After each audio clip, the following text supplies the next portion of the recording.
आता पुढच्या पुरस्काराकडे वळूया. पुढच्या पुरस्कार प्राप्त मुक्ता आहेत. नाकर्त्या पतीमुळे संसाराचा गाडा हाकण्यासाठी मिनाज नदाफ रिक्षा चालवता चालवता धावू लागल्या.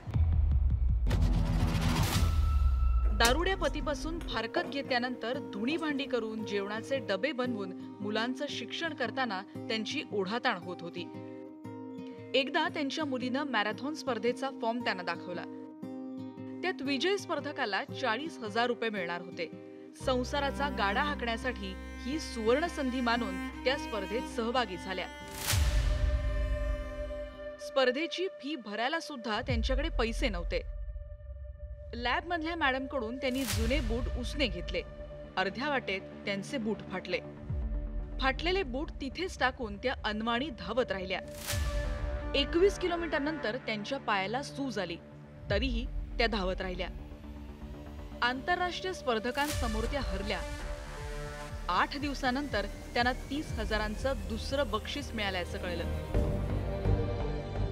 तेव्हापासून आज तागायत आयुष्याची गरिबी दूर करण्यासाठी त्या सतत धावतायत. सध्या त्या गरोदर महिला, दिव्यांग विद्यार्थ्यांना मोफत रिक्षा सुविधा देतात.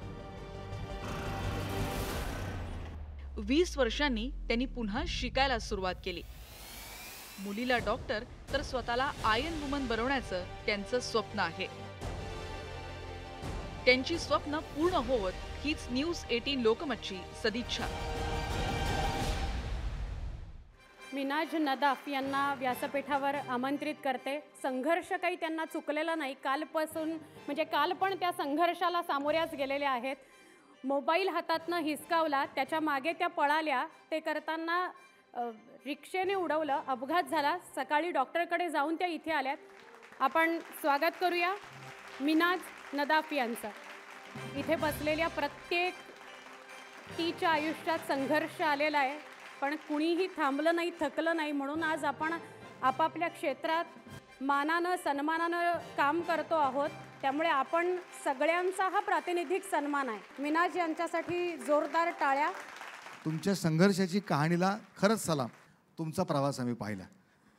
ती आठवण सांगू शकाल का की ज्यावेळेस तुम्हाला पहिल्यांदा संधी मिळाली आणि वाटेत बूट फाटले तरी तुम्ही चालत राहिलात, पळत राहिलात? वसई असं तर मी सगळा प्रवास हा सायकलनंच करायची, कारण माझ्याजवळ एवढं पैसे नव्हतं की मी रिक्षाने जाऊ शकतो.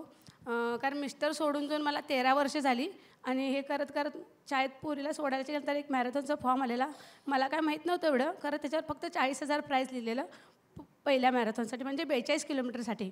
मग मॅरेथॉनचं सगळे तिथले पार्टिसिपेंट बघून म्हणजे असं वाटलं की काय आपला नंबर वगैरे काय येणार नाही, काय नाही, आणि आपण धावून का उपयोग नाही. मग तरीसुद्धा मी धावली. 20 किलोमीटरच्या नंतर मी चॉकलेट वगैरे सगळं भरून ठेवलेलं खिशामध्ये, कारण काय खायचं माहीत नाही. भरपूर चॉकलेट घेतलेली, दोन्ही खिशामध्ये चॉकलेट भरून ठेवलेली, कारण काय झालं तर खायला भेटेल म्हणून. आणि ते रिटर्न येताना वसई कोर्टमधून रिटर्न येतं ना, मग 20-21 किलोमीटर झाल्याच्या नंतर शूज निघालं ना पायातून. मग शूज निघाल्याच्यानंतर मी काय करणार, शूज टाकली.